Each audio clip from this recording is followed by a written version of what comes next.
Meus prezados irmãos, minhas prezadas irmãs, boa noite a todos. Nós vamos iniciar os nossos estudos evangélicos dessa noite e, como sempre, rogamos a todos aqui presentes que coloquem os aparelhos celulares no modo silencioso e vamos então elevar os nossos pensamentos a Deus, a Jesus, nosso Mestre amado, agradecendo essa oportunidade abençoada de estudo, de reflexão, de oração, em que vamos aprofundar um pouco mais o nosso conhecimento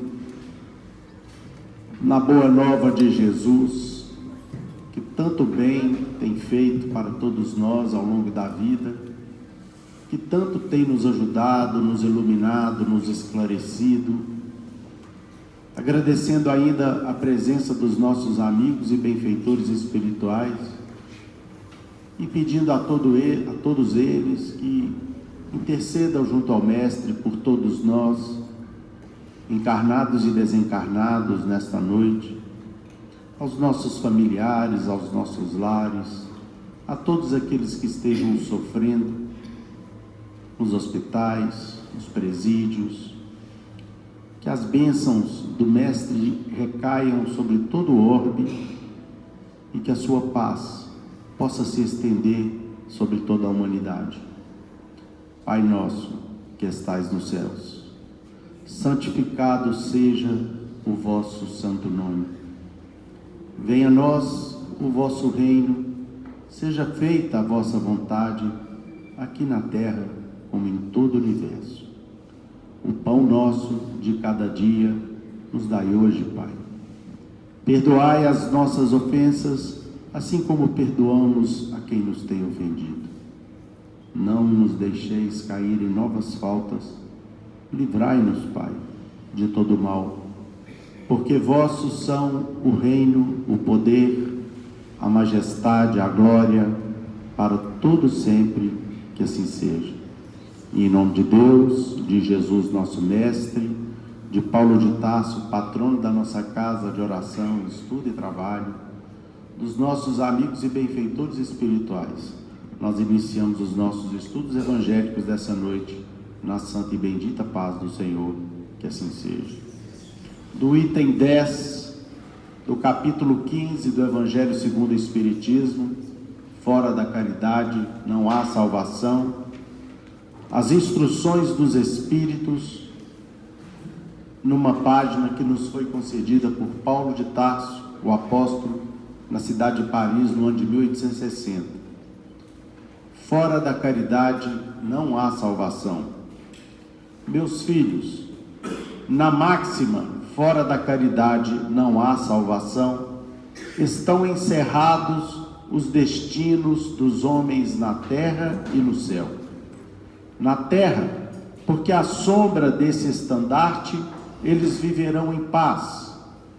No céu, porque os que houverem praticado acharão graças diante do Senhor.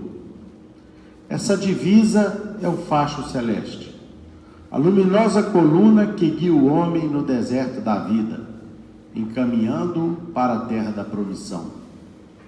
Ela brilha no céu como auréola santa na fronte dos eleitos, e na terra se acha gravada no coração daqueles a quem Jesus dirá: passai à direita, benditos do meu Pai. Reconhecê-los-eis pelo perfume de caridade que espalham em torno de si.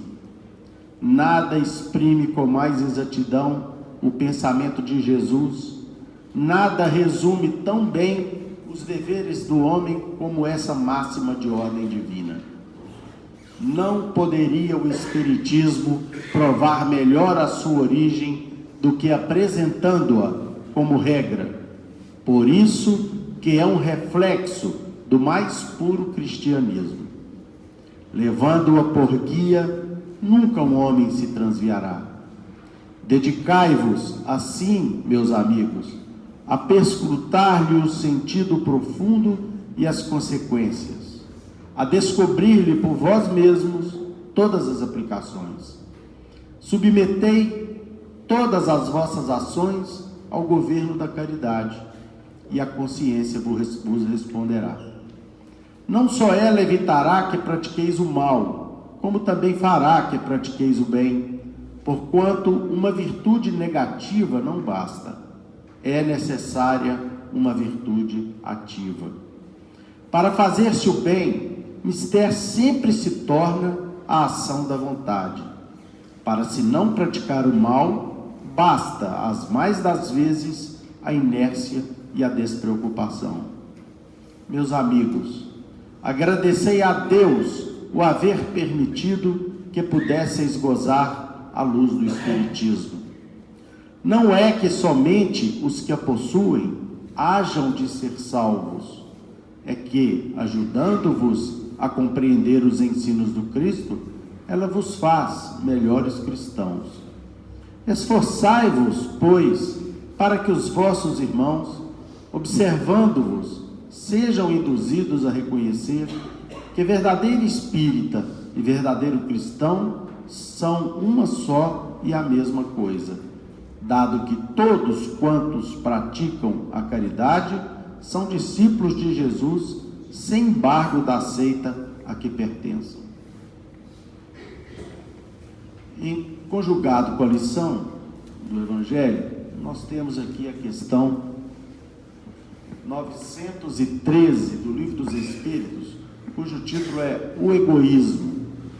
A pergunta feita por Kardec: dentre os vícios, qual que se pode considerar radical?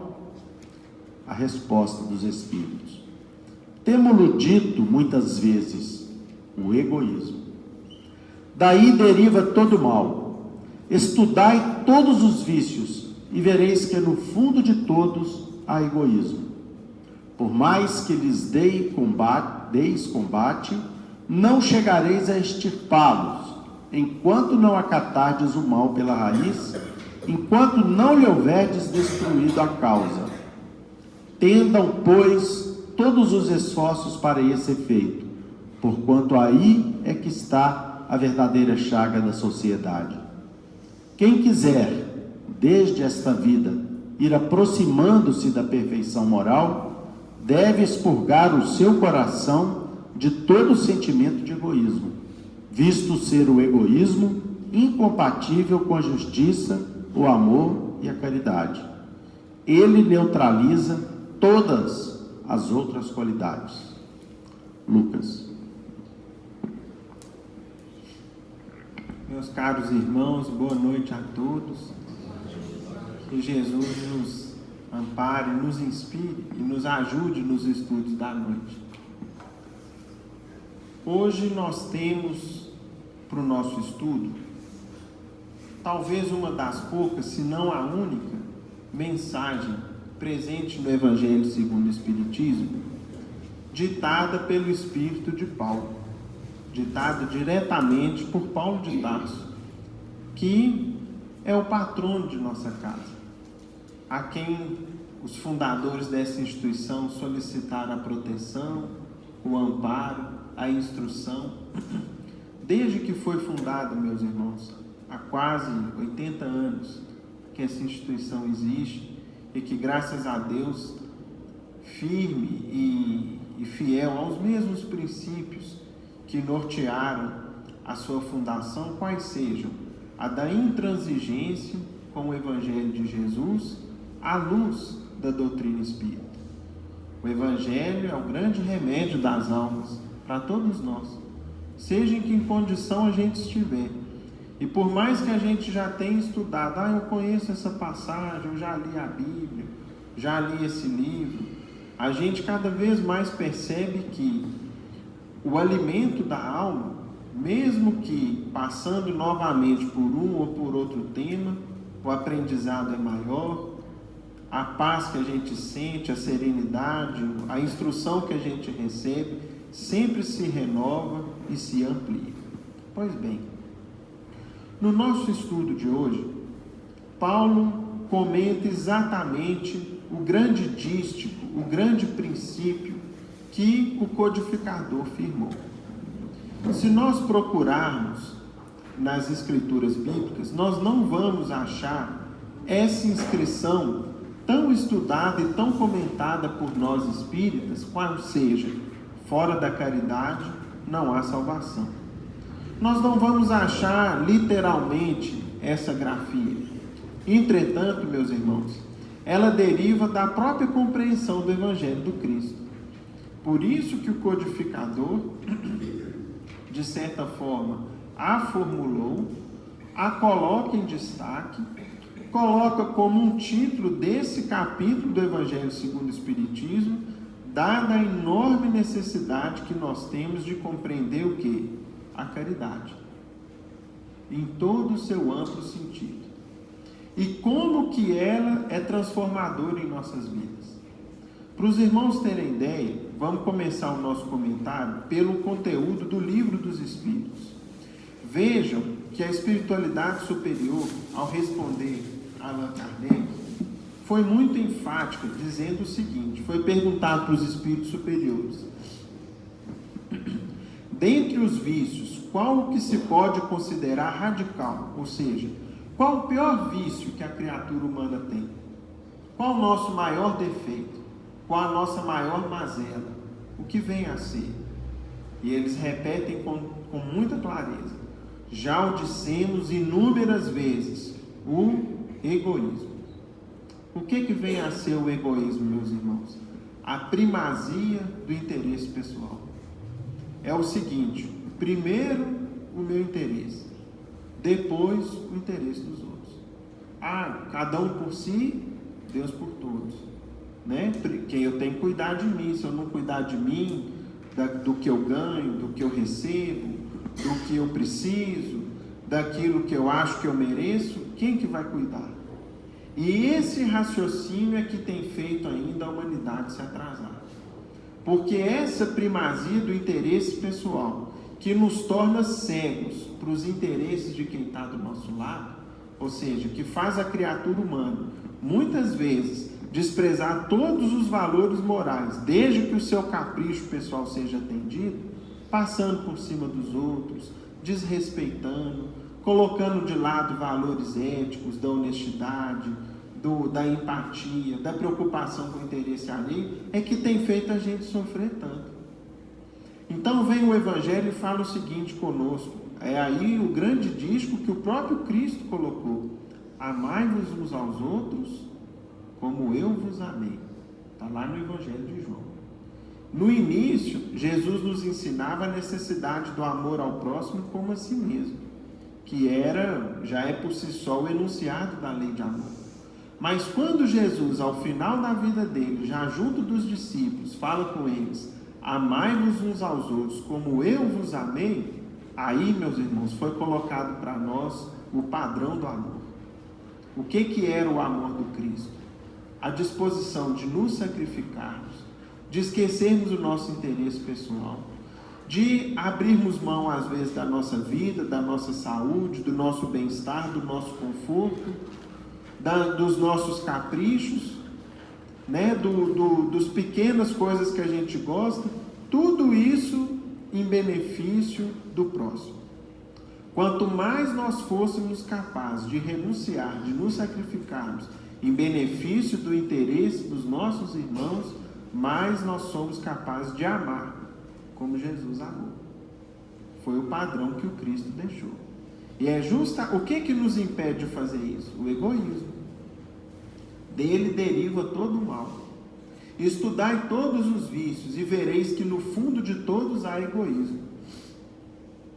Por mais que luteis contra eles, não conseguireis extirpá-los, enquanto não atacardes o mal pela raiz, enquanto não lhe houverdes destruído a causa. E aí a gente pergunta: o que é que nos faz combater o egoísmo? O que é que combate em nós essa chaga, essa ferida da alma que tem nos atrasado, que tem nos feito tanto mal, que tem feito com que a gente ainda tenha tanta dificuldade de conviver uns com os outros? É justamente a virtude que lhe é oposta, a caridade. E é por isso, meus irmãos, que fica muito claro para a gente que fora da caridade não há salvação. Agora, em que sentido se dá a palavra salvação?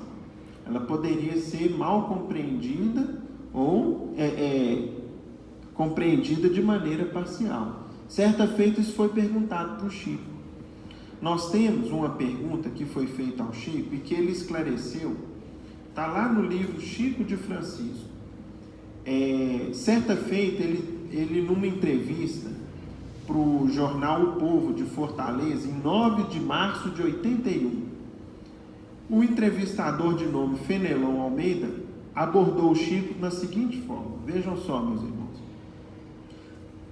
Disse o entrevistador: Allan Kardec, o codificador da doutrina dos espíritos, fez de um aforismo do apóstolo Paulo de Tarso a viga mestra do edifício humano do espiritismo cristão. Fora da caridade não há salvação. Portanto, quando Kardec coloca para a gente esse dístico, né, essa viga mestra, ele apropriava-se do raciocínio do próprio Paulo.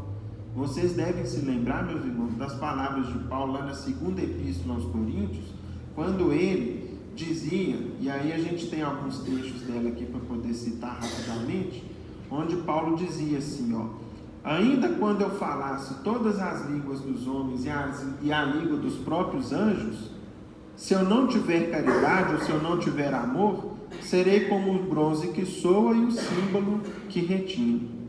Ainda quando tivesse o dom de profecia, que penetrasse todos os mistérios e tivesse perfeita ciência de todas as coisas, ainda quando tivesse toda a fé possível ao ponto de transportar montanhas, se não tiver caridade, nada sou.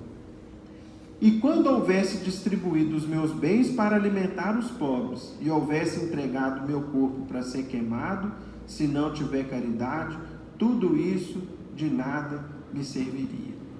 Então, a partir desses pontos colocados com muita felicidade por Paulo, na epístola aos Coríntios, continua, né, uma vez a gente feita aqui a recapitulação, continua o entrevistador perguntando para o Chico: salvação para quem?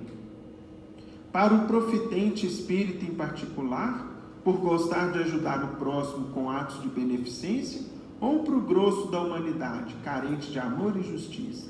Ou seja, será que é uma salvação proposta para os espíritas cristãos? Então, a própria pergunta revela uma incompreensão do tema, que o Chico esclareceu com muita clareza. Vamos ver.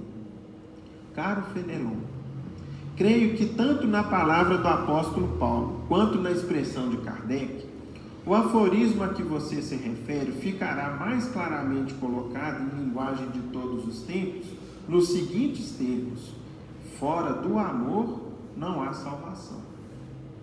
Nosso caro Emmanuel muitas vezes nos diz que esse conceito de salvação, na sentença mencionada, pode ser entendida como reparação, restauração, refazimento, etc.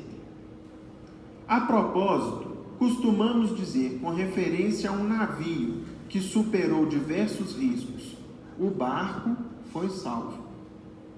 Ou de um homem que se livrou de um incêndio: o companheiro foi salvo do fogo.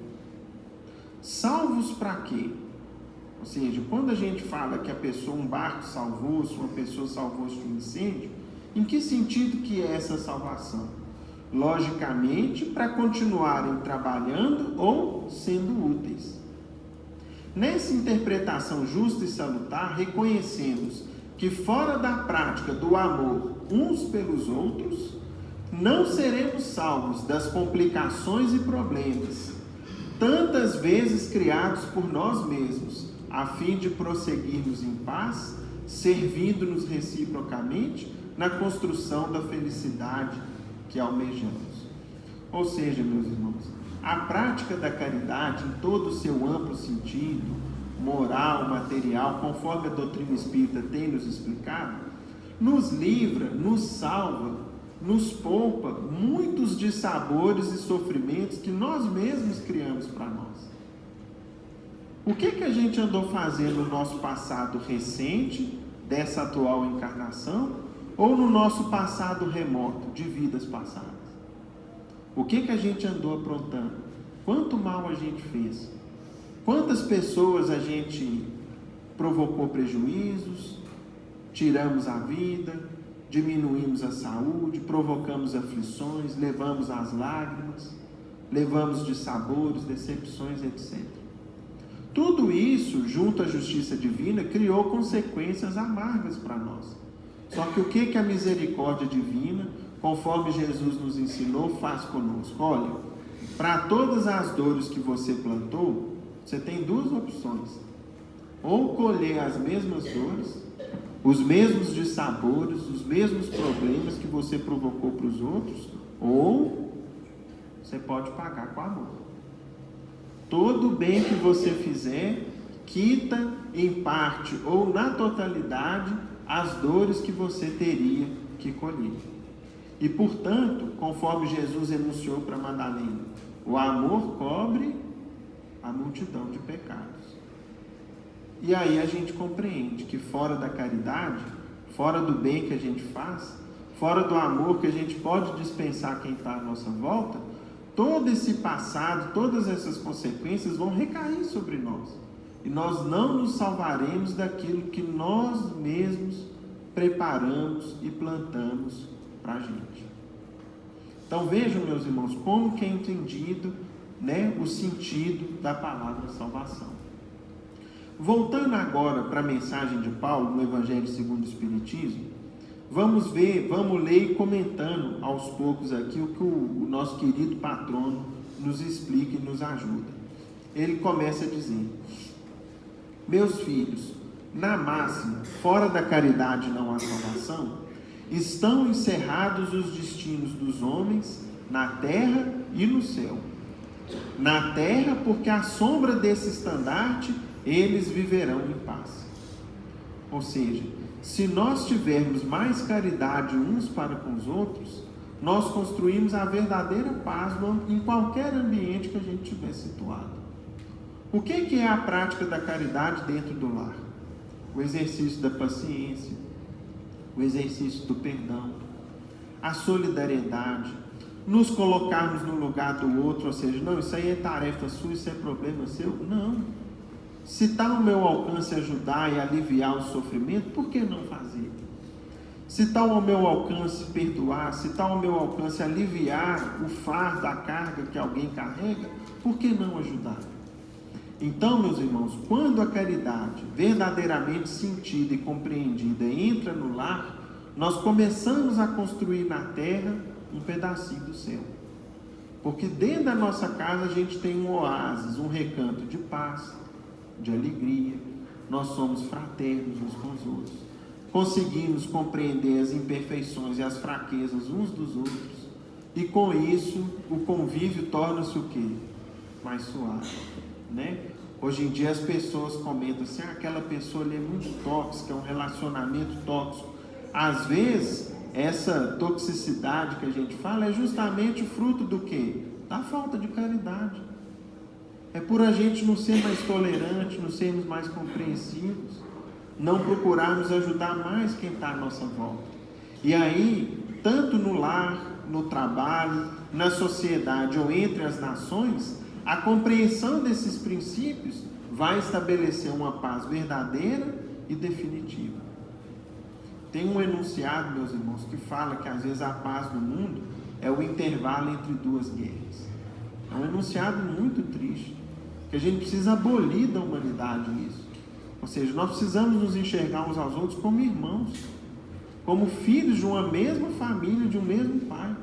E nesses princípios de respeito e de compreensão, eu não preciso mais me defender contra o meu vizinho, porque eu vou construir relacionamentos de ajuda, de reciprocidade, de fraternidade, de confiança. Aí a gente fala: então vamos começar esse trabalho. Se a gente se preocupa e gostaria muito de ajudar nessa grande frente necessária para a humanidade, ela começa onde? Lá na ONU, na política, num organismo multilateral? Não, ela começa dentro de casa. Começa com aqueles que convivem comigo. Eles são um laboratório para aquilo que talvez um dia o mundo vai trazer até as minhas mãos. e que vai depender muito mais do meu exemplo e da minha postura do que das minhas palavras ou do meu discurso. Continua Paulo de Tarso. Essa divisa é o facho celeste, a luminosa coluna que guia o homem no deserto da vida. Ou seja, se essa divisa é um guia, como que ela funciona para a gente? Vocês já viram, por exemplo, quando a gente está dirigindo, ou aprendendo a dirigir, estudando a legislação, aí tem um princípio que fala lá, na dúvida, não ultrapasse, né? Na dúvida, você não está vendo quem está vindo do lado oposto, senão você se põe em risco e pode pôr outras pessoas em risco. Aí vem o doutrina espírita e o evangelho de Jesus e fala o seguinte para a gente: na dúvida, caridade. Na dúvida, coloque-se no lugar do outro. Como que você gostaria no lugar dele que alguém agisse com você? É isso. Ou seja, coloque-se no lugar do seu semelhante. Como você gostaria de ser tratado? E é o roteiro que a gente tem. Esse é o nosso guia de conduta. Ela brilha no céu como auréola santa, na fronte dos eleitos, e na terra se acha gravada no coração daqueles a quem Jesus dirá: passai à direita, benditos de meu Pai. E em seguida, vejam essa frase, meus irmãos, que consta aqui, dita por Paulo: reconhecê-los-eis pelo perfume de caridade que espalham em torno de si. Todo irmão, toda criatura humana que compreende esse princípio, ele deixa marca na vida das pessoas, uma marca diferente. Cada um de nós está deixando um rastro, um legado ao longo dos nossos dias na vida. Como que as pessoas vão lembrar de nós? Ah, aquela pessoa ali é complicada, é encrenqueira, arruma confusão em tudo quanto é lugar que vai. Ou será que alguém vai lembrar assim da gente? Nossa, que tempo bom enquanto eu convivi com ele. Foi uma pessoa que me ajudou, que me instruiu, que me trouxe alegria, que me trouxe um conselho muito valioso quando eu precisava. Teve um exemplo que eu recebi dele que eu nunca mais me esqueço, uma palavra, uma conversa que ele teve comigo. Então, meus irmãos, nós temos que preocupar muito com isso. Como que as pessoas vão se recordar de nós? Pelo perfume da caridade que eu ando espalhando por onde eu passo, ou pelo vinagre, né, do azedume, né, pelo mau odor do mau humor, da irritação fácil, da alteração de conduta, às vezes por pequenas coisas. Então, tudo isso nós precisamos compreender dentro do que essas lições têm nos ajudado. Nesse sentido, vejam aqui, meus irmãos, se tem uma pessoa que deixou um perfume de caridade por onde ela passou, sem dúvida alguma foi o nosso querido Chico Xavier. Vejam agora essa lição que está no mesmo livro que a gente leu há pouco, Chico de Francisco, que um episódio vivido pelo Chico. Como que a caridade praticada deixa uma marca inesquecível no coração de quem recebe, e como que isso volta para a gente depois, quando a gente menos imagina. Certa vez perguntaram assim para o Chico: Chico, você já chorou? Ah, meu filho, muito. Vou te contar uma história em que muito chorei. E essa história, meus irmãos, acho que tem o vídeo dela no YouTube, que mostra o Chico contando, e é muito bonito, é muito emocionante.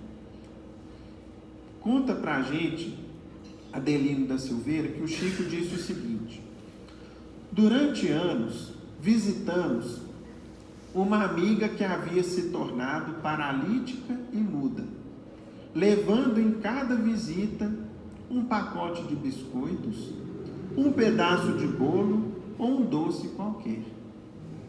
Quando já havíamos completado 6 anos de visitas, eu lhe disse: Valéria, hoje estou com a impressão de que você pode falar. Fale, Valéria. Diga pelo menos Jesus. Ela olhou-me demoradamente. os olhos límpidos como um céu sem nuvens. Fez um esforço muito grande, mas não conseguiu falar. Após a prece, voltei a insistir. Então o Chico voltou a falar com ela.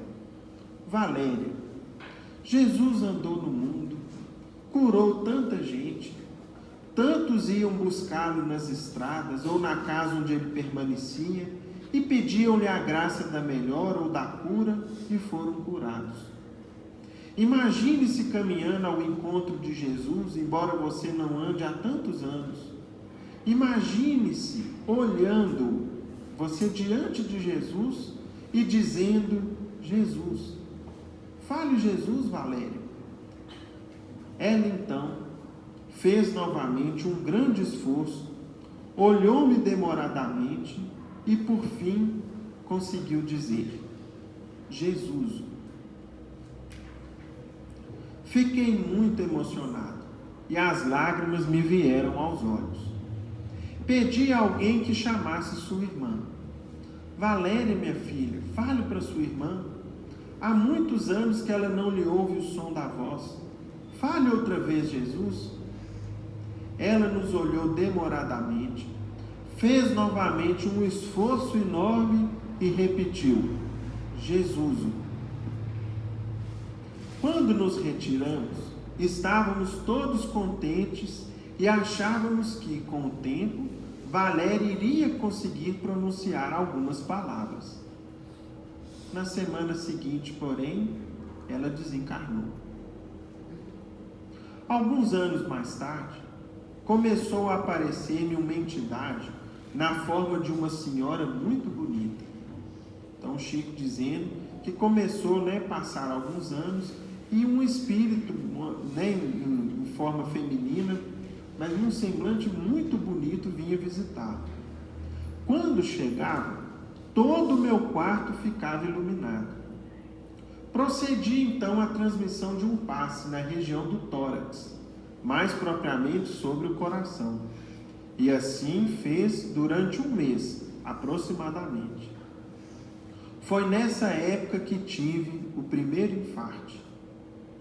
Então vejam, meus irmãos, que o Chico, mesmo com todo o trabalho, com todo o legado dele, cuja humanidade ainda não conhece nem é capaz de dimensionar, não poupou-se de lutas, de esforços, de doenças e de problemas.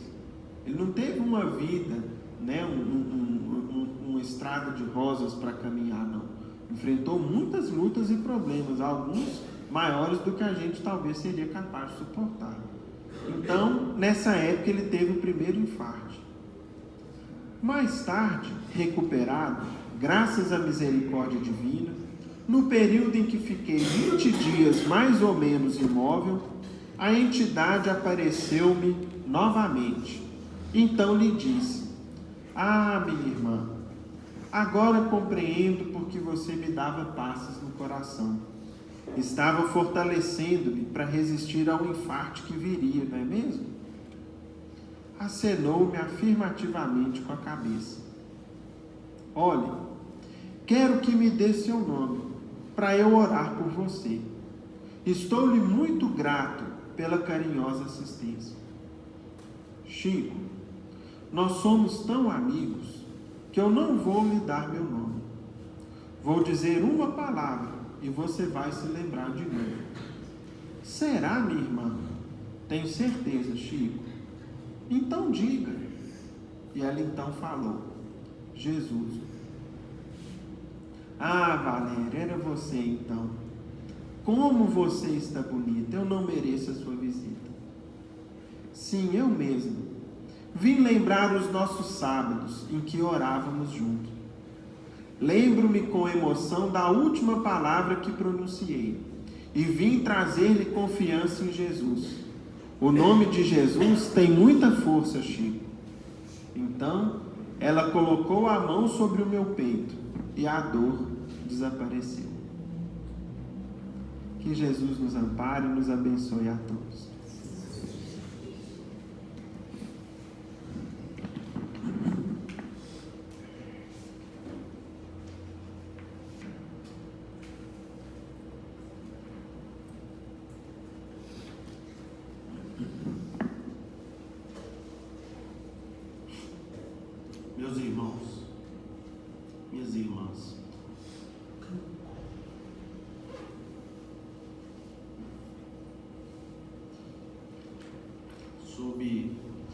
impacto dessa emoção imensa que a vida e os exemplos do Chico nos causam, nós iniciamos a nossa participação lembrando Paulo de Tarso em 2 tempos. Primeiro tempo, na sua carta aos Coríntios, em que ele dizia: ainda que eu falasse todas as línguas dos homens e a língua dos próprios anjos, se eu não tiver caridade, serei como um bronze que soa e um símbolo que retine. Segundo tempo, 1790 anos depois, numa mensagem dada em Paris, cuja leitura que nós fizemos há pouco, Paulo de Tarso nos ensina: o Espiritismo nos ensina a compreender melhor Jesus. E é através de fatos como daqui a pouco narrados pelo Lucas, é que nós compreendemos um pouco mais Jesus, é que nós conseguimos enxergar a sua verdadeira dimensão, que até então, para nós, sem a doutrina espírita, era uma dimensão mais religiosa, era uma dimensão que não dava para aqueles que abraçavam a fé ao longo dos séculos que vieram após a vinda do Cristo, não tinham uma absoluta noção da grandeza e do tamanho da sua missão aqui na Terra. E nós lembramos aqui a questão 886 do Livro dos Espíritos, que trata da caridade como a entendia Jesus. Não é o conceito da caridade de um espírito superior apenas. Não é o conceito de um filósofo de inteligência e dimensão espiritual elevadas.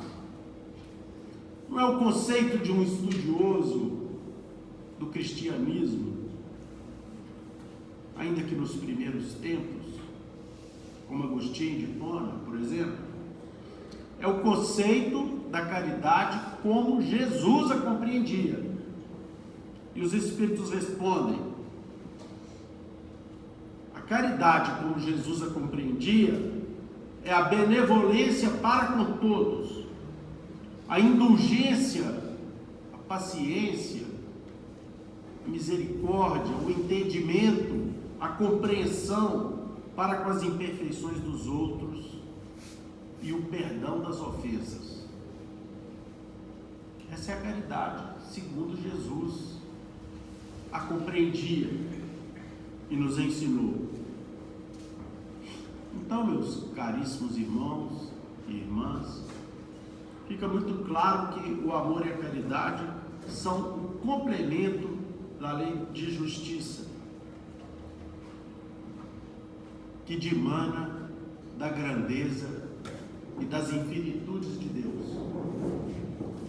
Mas ela abrange todas essas virtudes e todas essas leis. É da lei de amor e de caridade que se origina todas as demais manifestações de Deus no universo. A progressão dos mundos, a criação dos mundos, a progressão dos mundos, a obtenção da civilização por parte das criaturas criadas de forma primitiva, tudo isso vem do amor de Deus por toda a sua criação. Então, meus irmãos, a partir desse conceito, dessa compreensão, que precisa ficar muito clara para todos nós, Emmanuel nos traz um ensinamento que é definitivo. Ele diz assim, entre aspas: não interrompa o fluxo de amor que parte da providência divina. Vamos refletir juntos sobre isso? Nós não podemos ser um agente de interrupção, de cessação desse fluxo de amor que parte de Deus e que se espraia por toda a sua criação. Evidentemente que nós não devemos agir assim no meio onde nós atuamos, começar dos nossos lares, e interromper o fluxo desse amor, ou dar vazão ao fluxo de amor, numa determinada medida, numa determinada dimensão, é que vai fazer com que nós entendamos e compreendamos a caridade segundo nos ensinou e entendia Jesus, ou não. E é por isso que, quando nós conseguimos perceber a lei de amor que verte da misericórdia divina, e em algum tamanho, em alguma dimensão, a gente consegue fazer com que ela flua sobre nós em direção ao nosso próximo, nós então fazemos milagres. Como Chico. Hoje ainda eu ouvi um depoimento do nosso querido Divaldo Franco, dizendo que um dia ele estava em Uberaba e chegou uma mãe completamente transtornada de tanta dor por ter perdido um filho em circunstâncias muito tristes. E o que é pior, a perda do filho fizera com que o seu outro filho, mais novo, adquirisse um problema de ordem mental que fazia com que ele tivesse um comportamento absolutamente fora dos padrões de normalidade. Isso aconteceu desde a perda do seu irmão. Quando essa senhora, então, madrugada adentro, procura o Chico e lhe conta aos prantos o drama que ela, como mãe, estava passando, o Chico então disse para ela: minha irmã, cadê o seu outro filho? O outro filho estava lá fora, com os parentes, enquanto a mãe vinha buscar o amparo de Chico Xavier. Ela então, muito assustada, porque ela não tinha dito ao Chico que o seu outro filho estava lá, pede para trazer o seu filho, ele impõe as mãos sobre ele, pede para que venha um copo d'água, paralelamente impõe as mãos sobre o copo e diz o Divaldo Franco que a água borbulhava como se estivesse ali um sorrisal. E depois ela diz para ele, Chico Xavier, diz para aquela mãe: dê essa água ao seu filho, que ele vai curar. E o menino, como que instantaneamente, ali na presença de todos, curou-se. E ela ainda diz o seguinte: olha, eu agora vou transmitir uma mensagem do seu filho mais velho, que está numa situação de muita paz e muita tranquilidade no mundo espiritual. E transmite uma mensagem para ele, para ela, e ela sai com o seu filho mais jovem curado daquele encontro. Isso é o quê? Isso é deixar passar. O Chico permitia passar por ele, numa imensa dimensão, misericórdia de Deus. Isso que Emmanuel diz aqui: não interrompas o fluxo de amor que parte da providência divina. Agora nós vamos tentar propagar a providência divina com egoísmo, fazendo questão de besteira, muitas vezes, brigando com o vizinho por causa de um problema praticamente inexistente, ou disputando um palmo de divisa, de terra, ou brigando por causa de uma parte maior ou melhor da herança que os pais deixaram, ou se esquecendo que de vez em quando bate à nossa porta alguém que nos pede muito mais do que um pão, do que um dinheiro, ou do que uma roupa. mas que nos pede atenção. 2 dedos de prosa. Um bom dia, com carinho, com respeito, consideração. Será que nós vamos permitir que esse fluxo da misericórdia divina passe por nós, se nós ainda estamos preocupados com o que o outro pensa? Se o outro pensa dessa forma ou daquela forma a respeito de uma determinada questão da vida? Será que nós vamos permitir que a misericórdia de Deus se manifeste sobre nós, a partir de nós, em algum momento, se nós estamos o tempo todo numa situação de absoluta conflagração com os governantes, com os governados, com os desassistidos, ou aqueles que deveriam fazer isso ou aquilo e não fazem? E nós esquecemos daquilo que nós precisamos fazer. Então, meus irmãos, esse fluxo de amor que, ao chegar em cada um de nós, nos faz lembrar um exemplo, de vez em quando eu narro aqui, que me chamou muita atenção um dia, que é o exemplo que a natureza nos proporciona lá na região da Palestina.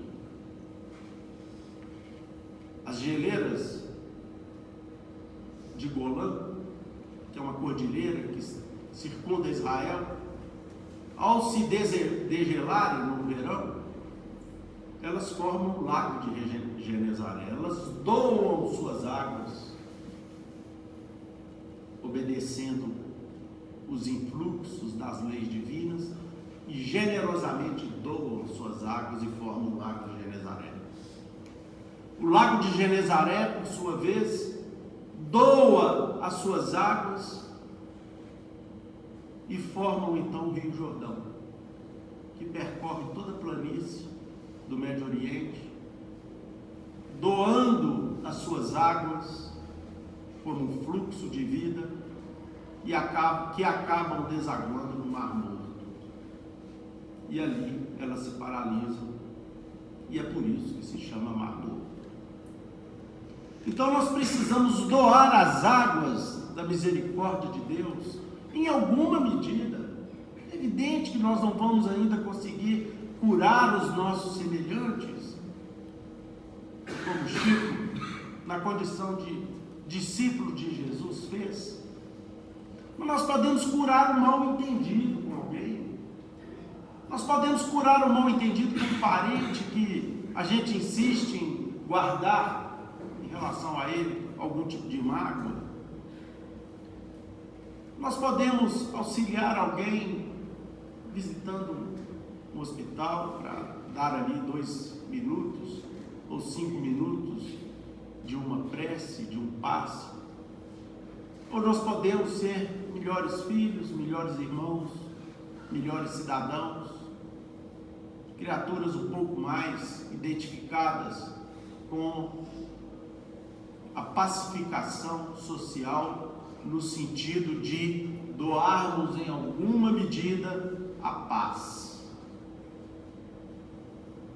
começando dentro de casa, fundamentalmente dentro de casa. Então, meus irmãos, nós não podemos compreender que todas essas luzes que nós recebemos num momento como que estamos aqui, né, na casa do caminho, de 2000 anos depois, que é o nosso querido solar, e receber tudo isso aqui, ficar com isso tudo para a gente, sem de alguma maneira multiplicar isso para as pessoas que nós amamos, a começar dos nossos filhos, negando a eles, por exemplo, a possibilidade de serem trazidos para as escolas de evangelização infanto-juvenil, para que eles esclareçam os seus coraçõezinhos desde tenra idade, negando a eles a possibilidade de serem trazidos para uma palestra e para um estudo do Evangelho de Jesus, realizado numa casa espírita ou no culto do Evangelho no lar, negando a eles essas bênçãos que nós já compreendemos e que aceitamos como fundamentais, como necessárias em nossas vidas, deixando de disseminar essas luzes e esses conhecimentos para aqueles que estão ao nosso derredor. O nosso querido irmão Haroldo Dutra, ele nos fala que o Evangelho é muito mais do que um sistema de autoajuda. Muito mais do que isso. Ele é muito mais, significa muito mais do que apenas um conjunto de ideias e de ideais que nos fazem, ou que nos tornam um pensamento mais positivo. Nossas vidas precisam se tornar úteis para além de nós mesmos. É disso que o apóstolo Paulo aqui nos fala em sua missão. Por isso que ele diz assim: não adianta uma virtude negativa, aquela virtude que a gente, aquela pretensa virtude ou pseudo-virtude que a gente diz assim: eu fico na minha, não prejudico ninguém, eu não incomodo a vida de ninguém. Só que a gente não completa a frase, às vezes: não incomodo para não ser incomodado. Eu fico na minha para que eu não tenha que me movimentar em direção a auxiliar alguém nos seus problemas. É aquela situação de que a doutrina espírita nos fala de maneira muito clara, que mesmo no livro dos Espíritos, ao responder uma pergunta de Kardec, não adianta apenas não fazer o mal. É preciso fazer o bem. É preciso buscar o sofrimento, buscar a dor. É preciso aproveitar as oportunidades de reconciliação. É preciso buscar as oportunidades, entender e praticar as oportunidades de pacificação, de reconciliação, de entendimento. Isso às vezes não é obtido através da inércia. Eu não quero mexer com aquela pessoa porque senão vai dar briga. Quantas vezes a gente não diz assim? Prefiro que ela fique no canto dela e eu no meu. Não é assim que nós corrigiremos o mundo ou melhoraremos o mundo. Nós melhoraremos o mundo exatamente buscando as pequenas oportunidades em que nós tentamos ajustar as nossas vidas pela prática do perdão, do entendimento, da compreensão, da solidariedade. É tão bonito nós vermos, a partir de um sofrimento tão triste, como presenciamos agora há pouco, dos nossos irmãos gaúchos, e vimos uma mobilização de todo o país, cada um de um pix, de um pequeno valor, até toneladas e toneladas de recursos que foram encaminhados pelos nossos irmãos, numa verdadeira demonstração de solidariedade coletiva, que são movimentos importantes que, de certa maneira, despertam a sociedade para a necessidade de buscarmos minimizar o sofrimento dos nossos semelhantes. Mas e aqueles desastres anônimos que a mídia não contempla e não divulga, mas que esperam a nossa ação de alguma forma, que esperam o nosso auxílio, que esperam a nossa ajuda, através de um conselho, através de um ombro amigo, através de uma prece ou de um entendimento. E esses desastres silenciosos, que geram milhões e milhões de vítimas todos os dias, precisam ser compreendidos por todos nós como uma necessidade premente de doação dos conhecimentos que, graças a Deus, a doutrina espírita nos deu, fazendo com que esses conhecimentos e esse sentimento de solidariedade e de amor passe por nós e seja estendido para aqueles que precisam dessa nossa manifestação.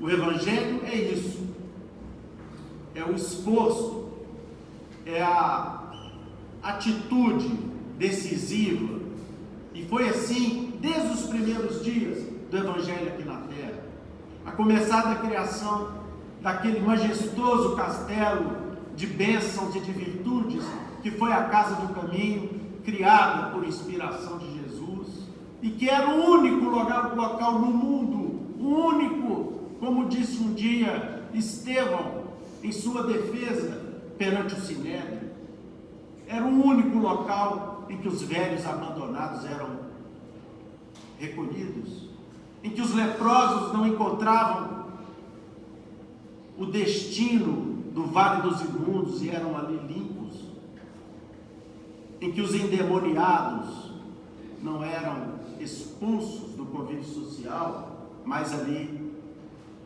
recebidos com carinho e com amor.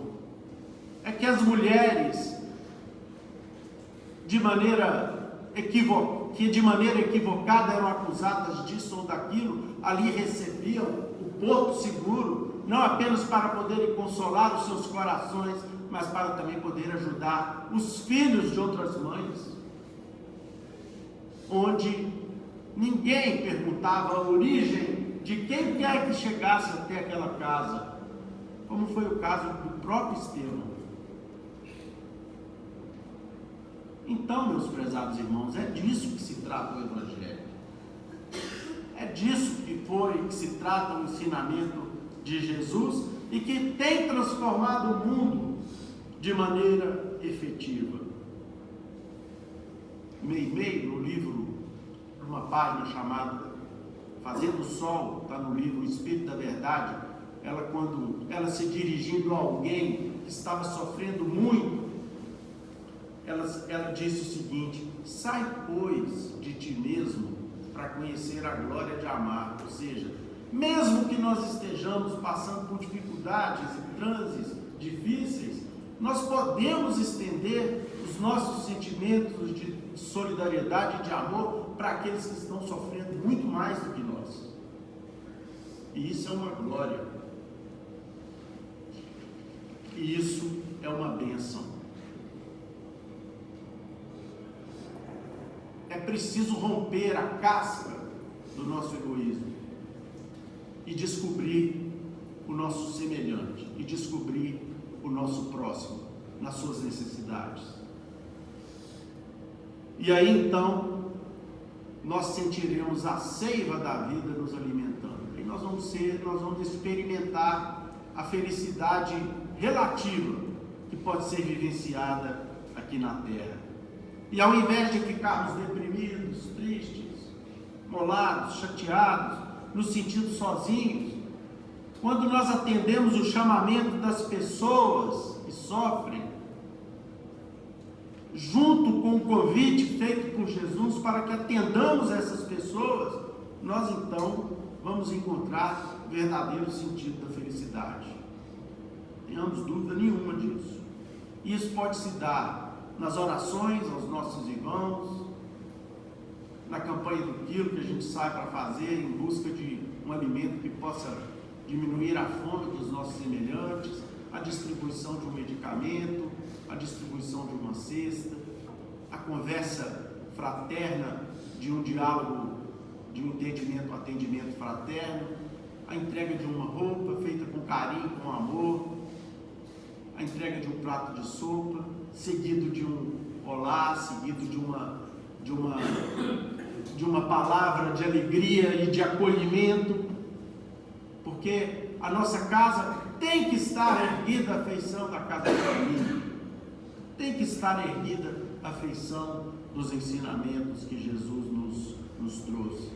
E a gente lembra aqui, no livro Teresa de Calcutá, que ela dizia assim: se algum dia quiserem me chamar de santa, que me tratem como santa da escuridão, porque eu quero ser reconhecida como alguém que vagou pela escuridão das necessidades humanas para poder ali auxiliar o meu próximo. Chamem-me então de santa da escuridão. Então, meus irmãos, como diz Paulo de Tarso, como diz Emmanuel, não interrompamos o fluxo de amor que parte da providência divina. Não nos tornemos aquele vaso sujo que, ao receber o líquido do amor de Deus acaba sujando esse líquido com as nossas imperfeições. Vamos buscar as ações positivas em função do nosso semelhante. Uma ocasião, um espírita muito eminente procurou Chico Xavier. Criatura muito eminente, muito conhecida aqui em Belo Horizonte. O Chico virou para ele então e disse: meu irmão, comece a treinar a sua insônia. Ele então perguntou: mas Chico, como assim? Como eu vou treinar a minha insônia? O Chico então respondeu para ele: porque você, meu irmão, não vai mais conseguir dormir com os gemidos do mundo debaixo de tua janela.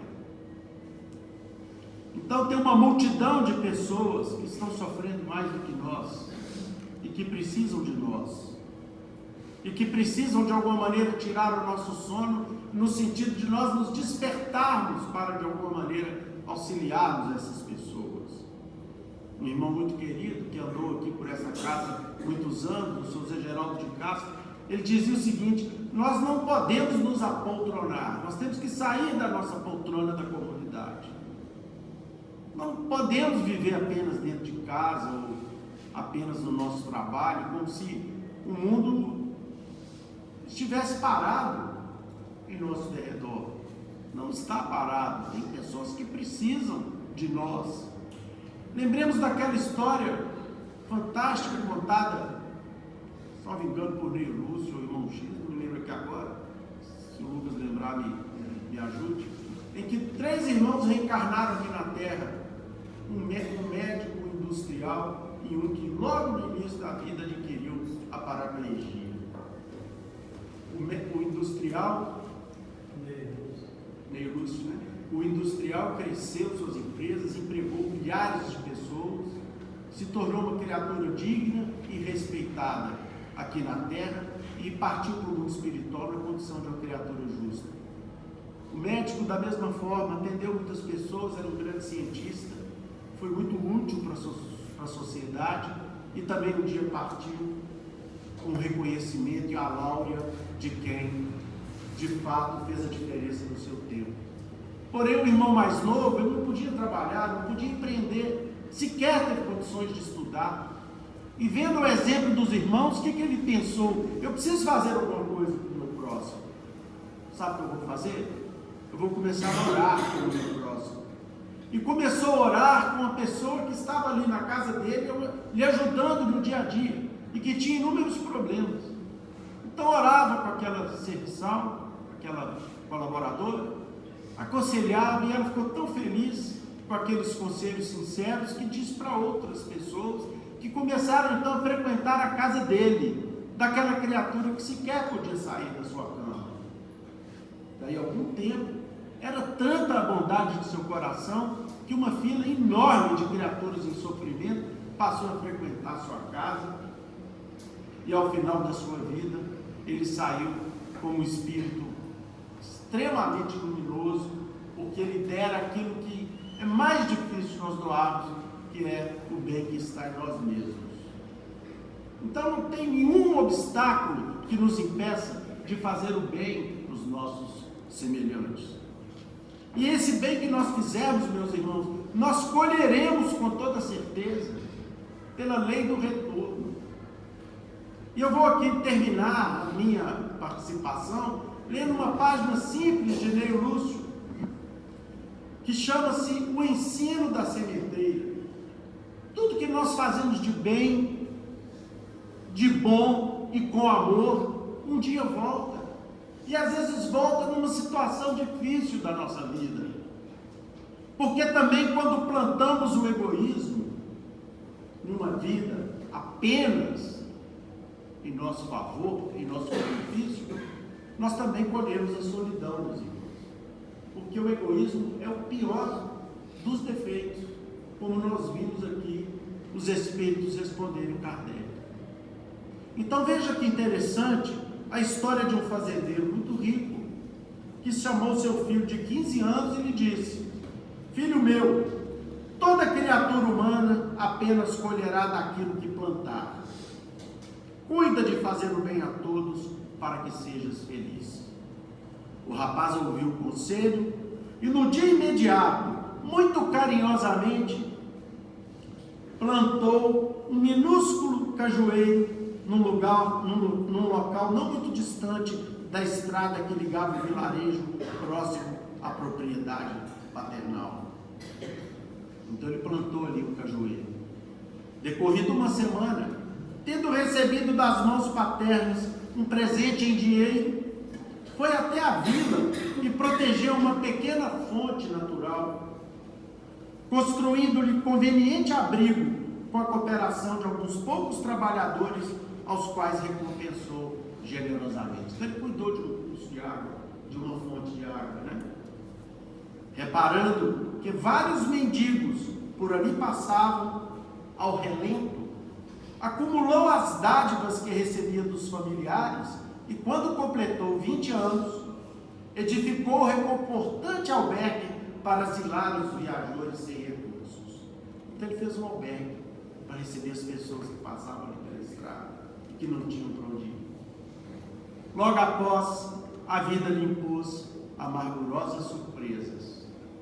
Sua mãezinha morreu num desastre e o pai, em virtude das perseguições de poderosos inimigos na luta comercial, empobreceu rapidamente, falecendo em seguida. Duas irmãs mais velhas casaram-se e tomaram diferentes rumos. O rapaz, agora sozinho, embora jamais esquecesse os conselhos paternos, revoltou-se contra os ideais e as ideias nobres e partiu o mundo afora. Trabalhou, ganhou enorme fortuna e gastou-a gozando nos prazeres inúteis. Nunca mais cogitou de semear o bem. Os anos se desdobraram uns sobre os outros. Entregue à idade já madura, dera-se ao vício de jogar e de beber. Muitas vezes, o espírito de seu pai se aproximava dele, rogando-lhe cuidado e arrependimento. O filho registrava-lhe os apelos em forma de pensamentos, mas negava-se a atender. Queria somente comer à vontade e beber nas casas ruidosas até a madrugada.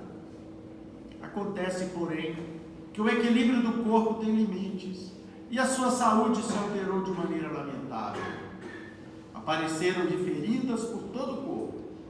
Não podia alimentar-se regularmente, perdeu a fortuna que possuía em viagens e tratamentos caros. Como ele não fizera afeições, foi relegado ao abandono.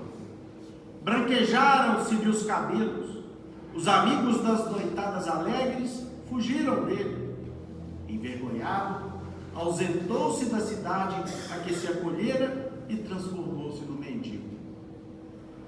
Peregrinou por muitos lugares e por muitos climas, até que um dia sentiu imensas saudades do antigo lar e voltou ao pequeno burgo, a pequena cidadela que o vira crescer. Fez longa caminhada a pé. Transcorridos muitos dias, chegou extenuado, cansado ao sítio de outro tempo. O cajueiro que plantara convertera-se em árvore dadivosa. Encantado, viu-lhe os frutos tentadores. Aproveitou-os para matar a própria fome e seguiu para a vila. Tinha sede e buscou a fonte. A corrente cristalina, bem protegida, afagou-lhe a boca ressequida. Ninguém o reconheceu, tão abatido ele se encontrava. Em breve desceu a noite e sentiu frio. Dois homens caridosos ofereceram-lhe os braços e conduziram-no ao velho albergue que ele mesmo construíra. Quando entrou no recinto, derramou muitas lágrimas, porque seu nome estava gravado na parede com palavras de louvor e bênção. Deitou-se e, constrangido, dormiu. Em sonho, viu o espírito do seu paizinho junto dele, exclamando: aprendeste a lição, meu filho? Sentiste fome e o cajueiro te alimentou? Tiveste sede e a fonte se saciou? Necessitavas de asilo e te acolheste ao lar que edificaste em favor dos que passam com destino incerto. Abraçando-o com ternura, acrescentou: por que deixaste de semear o bem? Interpelado, nada pôde responder. As lágrimas embarcavam-lhe a voz na garganta. Acordou muito tempo depois, com o rosto lavado em pranto, e quando o encarregado do abrigo lhe perguntou o que desejava, informou simplesmente: preciso tão somente de uma enxada, preciso recomeçar a ser útil de qualquer modo. Meus irmãos, com a letra abençoada de Leio Lúcio, nós encerramos o nosso estudo desta noite, agradecendo a todos aí a paciência noitiva. Que Jesus nos abençoe. Senhor Evandro, faça a prece para nós, por gentileza.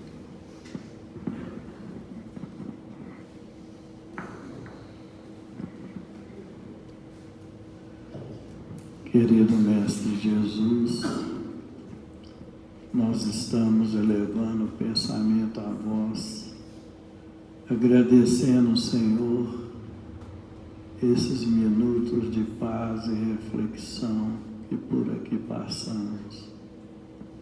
São encontros que têm nos ensinado a valorizar a nossa vida, nos mostrando por que nós fomos criados, em que condições nós encontramos no mundo e o que nos espera a vida futura.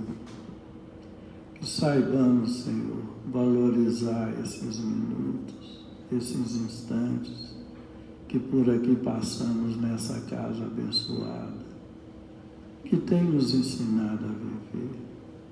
Fortalece em nós a fé, a esperança, a coragem e aquilo que nós necessitamos para encontrarmos a paz que todos buscamos. Pedimos que as vossas bênçãos se estendam a todos nós que aqui nos encontramos, encarnados e desencarnados, estendendo a cada um de acordo com o grau de merecimento e a sua necessidade. Que essas bênçãos sejam extensivas aos nossos lares, aos hospitais, aos cancerosários, aos leprosários, aos manicômios, aos presídios, aonde houver dor, aflição, padecimento, que um emissário seu esteja presente, levando o consolo, a resignação e a paz. Ave Maria, cheia de graça, o Senhor é convosco. Bendita sois vós entre os anjos, bendito é o fruto do vosso ventre, nasceu Jesus. Santa Maria, Mãe de Jesus, rogai a Deus por nós, pobres pecadores, encarnados e desencarnados, hoje, agora e sempre, que assim seja. Devolvemos a palavra ao nosso irmão Euler, para que ele possa encerrar a reunião da noite. E em nome de Deus, de Jesus, nosso Mestre amado, de Paulo de Tarso, patrono da nossa casa de oração, estudo e trabalho, dos nossos amigos e benfeitores espirituais, nós estamos encerrando os nossos estudos evangélicos e doutrinários dessa noite, na santa e bendita paz, que assim seja.